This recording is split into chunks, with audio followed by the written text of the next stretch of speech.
Right, this is video number 6 of a challenge that I have decided to take up. Steve Bartlett from Diary of a CEO, he said, take 90 days, make 90 videos, post every day, and doesn't matter how imperfect it is, just go and do it. Learn along the way. Because if you are going to wait until you are perfect, you are never going to be perfect. So, also, Brene Brown, she wrote a book called The Gifts of Imperfection. So, the idea there is that we are not perfect, and if we're going to try and be perfect, we won't really do our best work. So, we have to be quite happy with our imperfection. Not to say that we do not try to be excellent and get to a place of excellence or striving for excellence, but rather to have the idea that I'm going to try, I'm going to do, and I'm going to learn from it. So at the end of the day, what is this program? This one particular series I'm busy with now is all about the core habits of audacious goals. And as I said, the question was, are there an essential core group of habits and mindsets, principles that people can work on and practice continuously, consistently, and if they do that, will they then reliably be able to achieve their goals? So that is what this is all about. So I've been speaking now about the few things that you can do that will help you to achieve your goals, and these are things that the most elite people in the world do to consistently achieve their goals. Serena Williams, Michael Jordan, those are just two people I'm mentioning, but basically anybody that wants to achieve goals, massive goals, not just massive goals, but important goals, goals that have purpose and so on, they have to follow these strategies. So it's important to know that anybody can achieve their goals. Anyone, not just some people, but anyone and everyone. So anyway, I left off where I talked about the Pygmalion effect. And the Pygmalion effect is, once again, I will say, it is where somebody else believes in you. Sometimes in school it is the teacher that believes in the student. Sometimes it's the coach that believes in the athlete. Sometimes it is whoever, the mother that believes in the child, whatever. Somebody believes in you. And when you can finally understand that there is somebody that believes in you, you think to yourself, you know what, if that person believes in me and that person believes in me, maybe they see something in me that I'm not seeing, but it means maybe I can do this. So eventually, what gets a person to consistently take action, and not just take action, but actually really take action in such a way that now I am going to achieve my goal. Now I'm really going for my goal. I really believe I can do it. That is quite a different mindset and a different energy and a different approach from somebody that's saying, I'm going to try. So this is more than just I'm going to try. This is really, I believe actually I can do it. That's where you want to get to. So at the end of the day, I like that. I actually want to say I've listened to my videos and looked at it, and I said every time, at the end of the day. So another word is ultimately. So ultimately, at the end of the day, ultimately, what happens is, ultimately, what happens at the end of the day is, if you don't believe in yourself, you are not going to take the action that actually will get you to achieve your goal. So anyway, this profound belief acts as a self-fulfilling prophecy, right? Not solely through increased effort, but by fundamentally altering your perception. The way you look at the world, the way you see the world, it changes when you have this idea of, I can do it.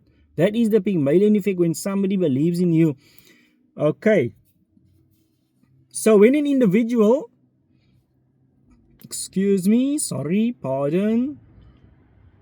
So when an individual genuinely believes in the possibility of their goals and their own efficacy, meaning their own ability, capacity, potential to achieve their goals. When an individual genuinely believes in the possibility of their goals and their own efficacy, their brain's reticular activating system, RAS, is primed to notice relevant information, resources, and opportunities that align with these beliefs.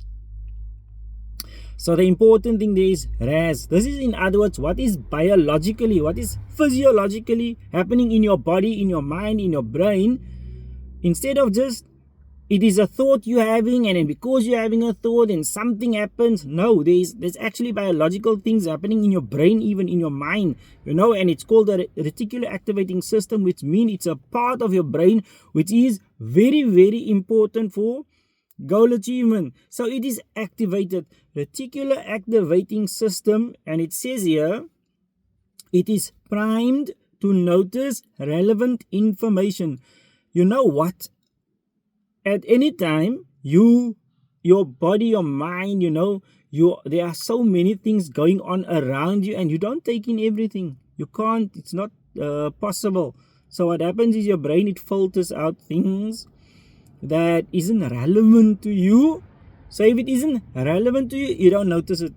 You see it, but you don't notice it. You hear it, but you don't really notice it because it's not important for you at the time. Only when things are important, your brain allows this information through, and suddenly you see the opportunity. Suddenly you hear about the opportunity. Suddenly you read about the opportunity.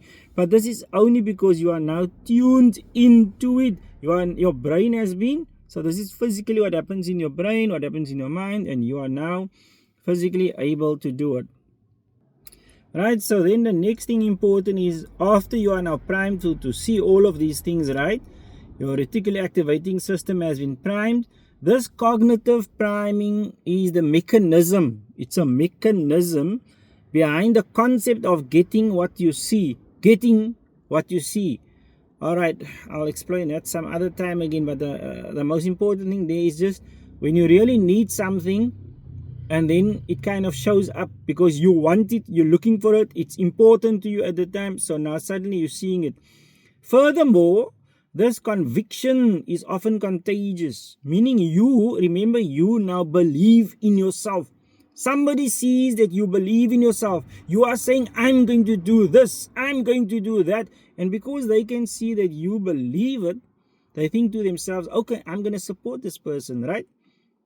So it is contagious, influencing collaborators, mentors, and clients, right? As demonstrated by the Pygmalion effect in coaching, right? Meaning now that people can see that you believe it, somebody will step forward and say, I will coach you, I'll be your mentor, I will guide you. Somebody will step forward and say, okay, I will be your client, I'll buy from you. Somebody will step forward and says, okay, I want to work with you. Why? Because people like to work with people who believe in themselves. So the more you believe in yourself and it is contagious and people can see it, they will work with you. So that is part of the important thing of how people eventually suddenly have, wow, that person just came to me and said they want to work with me. Wow, I just did this and that. And then, so why is it happening? Because finally you believe in yourself, and that is important. So you need to get to a point of believing in yourself. You need to get to a point of believing in yourself. Without that belief, a lot of things won't go well for you. But at the end of the day, ultimately, whatever, you can get there. Anybody can, everyone can. It's a process, right? It's a process. You can get there. It don't have to mean you get there in one step. Doesn't mean the first time you try is going to work. Maybe you have to try a few times. Be open to learning. And thank you. Please like and subscribe. And if you want to say anything, feel free to give a comment there in the comments. Give me some advice. What can I use? What should I do? How do I change this? I'm not saying I will use all the advice, because obviously that's going to be impossible if 20 people give me different advice. But yeah, I would like to hear what you have to say. Thank you very much.